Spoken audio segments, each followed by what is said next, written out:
창세기 13장. 아브라함은 이집트를 떠나서 네겝으로 올라갔다. 그는 아내를 데리고서 모든 소유를 가지고 이집트를 떠났다. 조카 롯도 그와 함께 갔다. 아브라함은 집짐승과 은과 금이 많은 큰 부자가 되었다. 그는 네겝에서는 얼마 살지 않고 그곳을 떠나 이곳저곳으로 떠돌아다니다가 베델 부근에 이르렀다. 그곳은 베델과 아이 사이에 있는 예전에 장막을 치고 살던 곳이다. 그곳은 그가 처음으로 제단을 쌓은 곳이다. 거기에서 아브라함은 주님의 이름을 부르며 예배를 드렸다. 아브라함과 함께 다니는 롯에게도 양떼와 소떼와 장막이 따로 있었다. 그러나 그 땅은 그들이 함께 머물기에는 좁았다. 그들은 재산이 너무 많아서 그 땅에서 함께 머물 수가 없었다. 아브라함의 집짐승을 치는 목자들과 롯의 집짐승을 치는 목자들 사이에 다툼이 일어나곤 하였다. 그때 그 땅에는 가나안 사람들과 브리스 사람들도 살고 있었다. 아브라함이 롯에게 말하였다. 너와 나 사이에 그리고 너와 목자들과 나의 목자들 사이에 어떠한 다툼도 있어서는 안 된다. 우리는 한 핏줄이 아니냐. 내가 부른 앞에 땅이 얼마든지 있으니 따로 떨어져 살자. 내가 왼쪽으로 가면 나는 오른쪽으로 가고 내가 오른쪽으로 가면 나는 왼쪽으로 가겠다. 롯이 멀리 바라보니 요단 온 들판이 소알에 이르기까지 물이 넉넉한 것이 마치 주님의 동산과도 같고 이집트 땅과도 같았다. 아직 주님께서 소돔과 고모라를 멸망시키시기 전이었다.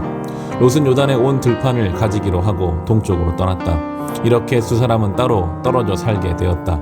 아브라함은 가나안 땅에서 살고 롯은 평지의 여러 성읍을 돌아다니며 살다가 소돔 가까이에 이르러서 자리를 잡았다. 소돔 사람들은 악하였으며 주님을 거슬러서 온갖 죄를 짓고 있었다. 롯이 아브라함을 떠나간 뒤에 주님께서 아브라함에게 말씀하셨다. 너 있는 곳에서 눈을 크게 뜨고 북쪽과 남쪽, 동쪽과 서쪽을 보아라. 내 눈에 보이는 이 모든 땅을 내가 너와 네 자손에게 아주 주겠다. 내가 너의 자손을 땅의 먼지처럼 셀 수 없이 많아지게 하겠다. 누구든지 땅의 먼지를 셀 수 있는 사람이 있다면 너의 자손을 셀 수 있을 것이다. 내가 이 땅을 너에게 주니 너는 가서 길이로도 걸어보고 너비로도 걸어보아라. 아브라함은 장막을 거두어서 헤브론의 마물에 곧 상수리 나무들이 있는 곳으로 가서 거기에서 살았다. 거기에서도 그는 주님께 제단을 쌓아서 바쳤다. 아멘. 우리가 지난주 살펴본 아브라함이 약속의 땅에 왔지만 기근을 만나서 이집트로 내려갔었습니다. 하나님이 분명히 약속하신 땅인데 기근 앞에서 약속의 땅을 버리고, 약속을 버린 사람이 할 수 있는 것이라고는 자기 아내한테 거짓말로 우리 같이 이제 아내라고 하지 마시오, 누이라고 하시오. 그래서 그 생각대로 목숨도 부지하고 재산도 얻었지만 그의 삶은 기쁨도 어떤 방법도 없는 자리까지 밀려가게 되었었습니다. 그런데 거기에도 하나님이 함께 계셨죠. 아브라함은 하나님을 그 약속을 저버렸는데 하나님은 그곳에서도 계셔서 그 이집트의 바로의 입술을 통해서 어찌하여 네가 그렇게 했느냐 그를 책망하시고 다 가지고 다시 돌아오게 하신 것이 이제 오늘 본문입니다. 1절 2절에 보시면 아브라함은 이집트를 떠나서, 여기에 모든 설명이 다 들어간 거죠. 네겝으로 올라갔다. 그는 아내를 데리고서 모든 소유를 가지고 이집트를 떠났다. 조카 롯도 그와 함께 갔다. 아브라함은 집짐승과 은과 금이 많은 큰 부자가 되었다. 기근으로 내려갔었는데 하나님은 풍요롭게 올라오게 하셨습니다. 그리고 이제 예배의 자리로 4절에 보시면 그곳은 그가 처음으로 제단을 쌓은 곳이다. 거기에서 아브라함은 주님의 이름을 부르며 예배를 드렸다. 그 처음 예배의 자리로 돌아왔습니다. 여러 생각들이 그에게 들었을 것 같습니다. 하나님이 그 이집트에서 나와 함께 하신 것이구나. 처음 이곳에 올 때부터 하나님 나를 한번 떠나지 않으시는구나. 우리의 삶도 마찬가지인 것 같습니다. 하나님을 알지만 인생의 기근이 몰려오면 때로 우리는 믿음을 지키지 못할 때가 있습니다. 내 생각, 그것이 거짓이든 무엇이든 상관없이 나만 좀 괜찮을 수 있다면 그 방법 뒤에 숨어서, 그런데 오히려 상황을 더 어렵게 만들어가는 그런 우리를 주님은 다 아시고 때로는 부끄럼도 당하게 하시지만 돌아보면요 다시 예배의 자리로 우리를 인도해 주세요. 오늘 이 새벽에 우리가 여기 나와 있는 것이 그 은혜가 아닐까요? 하나님이 또 이곳에서 처음 단을 쌓은 그 자리, 아브라함아, 내가 너와 늘 지금처럼 그때부터 한 번도 내 곁을 떠나지 않았다 하는 하나님 앞에 아브라함 단을 쌓았을 것입니다. 기근의 문제가 그렇게 해결되었고 나서는 또 풍요가 찾아왔을 때 또 다른 갈등 상황이 지금 생기고 있습니다. 6절, 7절 말씀 같이 읽어보겠습니다. 그러나 그 땅은 그들이 함께 머물기에는 좁았다. 그들은 재산이 너무 많아서 그 땅에서 함께 머물 수가 없었다. 아브라함의 집짐승을 치는 목자들과 롯의 집짐승을 치는 목자들 사이에 다툼이 일어나곤 하였다. 그때 그 땅에는 가나안 사람들과 우리 사람들도 살고 있었다. 아멘. 아브라함과 롯의 재산이 점점 많아지고 나니까 서로 간에 다툼이 생기고 있었습니다. 아브라함은 아직 자식이 없잖아요. 그러니까 롯은 조카지만 실은 자식과도 같은 존재입니다. 아브라함이 롯을 얼마나 끔찍하게 생각했는지를 내일 본문에 이제 롯이 그 소돔 땅에서 전쟁에 휘말려가지고 포로로 끌려갔을 때 아브라함이 목숨 걸고 가서 구해주거든요. 늘 그를 위해서 기도했습니다. 그 소돔과 고모라 땅이 멸망당할 때 하나님 앞에 간절히 기도하며 자기 자식과도 같은 그 롯을 위해서 기도하는 그 아브라함이 사랑하는 마음이 이 롯에게 있습니다. 왜냐하면 갈등이 생기니까. 갈등 상황을 그 이방 민족도 다 보고 있으니까 이제 아브라함이 해결책을 제시하죠. 다음 본문 우리 8절 9절 같이 한번 읽어보겠습니다. 아브라함이 롯에게 말하였다.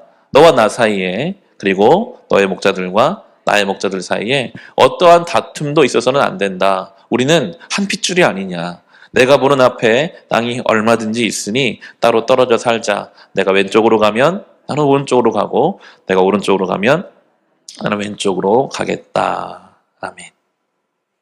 자기 자녀와도 같은 롯에게 권면합니다. 다투지 말고 우리가 조금 떨어져서 살자. 대신에 네가 먼저 결정해라. 네가 어디로 가든지 나는 반대쪽으로 가겠다. 그의 말에는 가나안 땅이 넓으니까요. 그 땅 안에서 얼마든 나눠 살 수 있거든요. 그렇게 살기를 아브라함은 당연히 원했을 것입니다. 롯도 그 옆에서 다 하나님을 살아계심을 봤으니까요. 이 가나안 땅에 있는 것이 얼마나 중요한지 그에게 그렇게 이야기를 합니다. 이들은 이제 양을 치는 목자의 무리이기 때문에 실은 어디를 선택해 사느냐는 굉장히 중요한 문제죠. 목초지가 많은 곳이 훨씬 더 유리할 것입니다.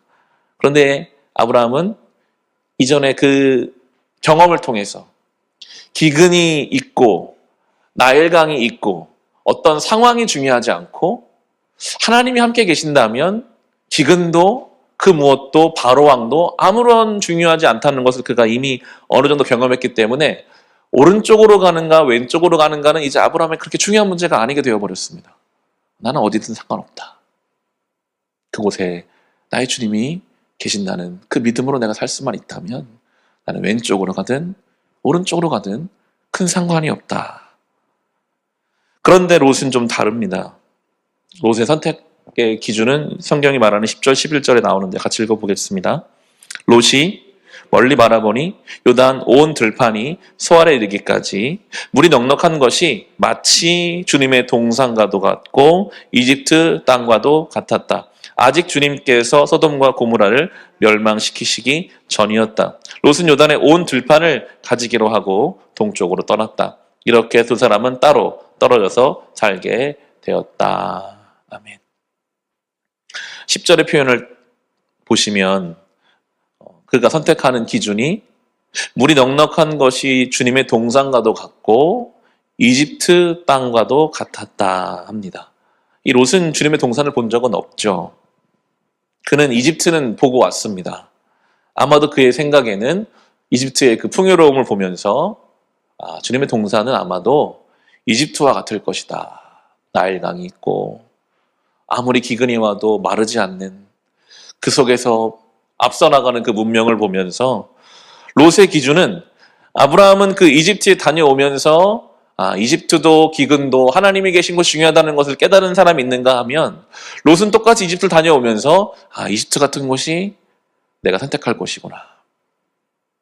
그 풍요로움, 그것이 주님의 동산이구나. 주님이 계신 곳이 주님의 동산이 되어야 하는데 상황적인, 환경적인 것들이 그의 어떤 결정에 영향을 주고 있습니다.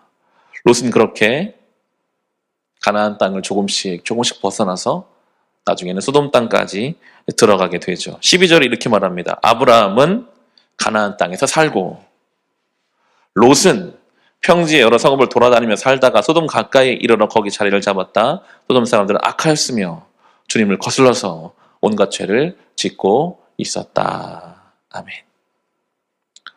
어디에 사는지 물리적으로 중요하지 않습니다. 하나님과 동행하면 상관이 없죠. 그런데 그의 이 여정은 아브라함은 그 믿음 위에 살았지만 롯은 계속 멀어졌다는 것을 말하는 거거든요. 그가 점점 하나님께로부터 멀어져서 소돔 사람들의 영향을 받고 있는 그 자리까지 흘러가고 있었음을 성경은 경고하고 있습니다. 이 본문 앞에서 우리 선택의 기준을 생각해 보게 됩니다. 때로 우리는 이쪽으로 가는 것이 좋을까, 저쪽으로 가는 것이 좋을까 많이 고민합니다. 그런데 오늘 본문을 묵상하면서는 그게 그렇게 중요하지 않을 수도 있겠구나. 주 예수와 동행하니 그 어디나 하늘나라. 그것이 우리의 고백이 되어야 하고 나도 모르는 새 선택하고 결정하는 것들이 점점 그 은혜의 본 땅을 벗어나고 있는 것은 아닌지 내가 볼 때는 그게 좋은 것 같고 내가 볼 때는 거기가 주님 동산 같지만 그것이 혹시 정말 하나님과 멀어져가는 소돔 땅으로 흘러가고 있는 내 삶의 기준과 자리는 아닌지를 이 본문 앞에서 묵상하시며 오늘 하루도 올바로 선택하고 성령님을 의지하며 말씀의 기준으로 살아가시기를 주님의 이름으로 축원합니다.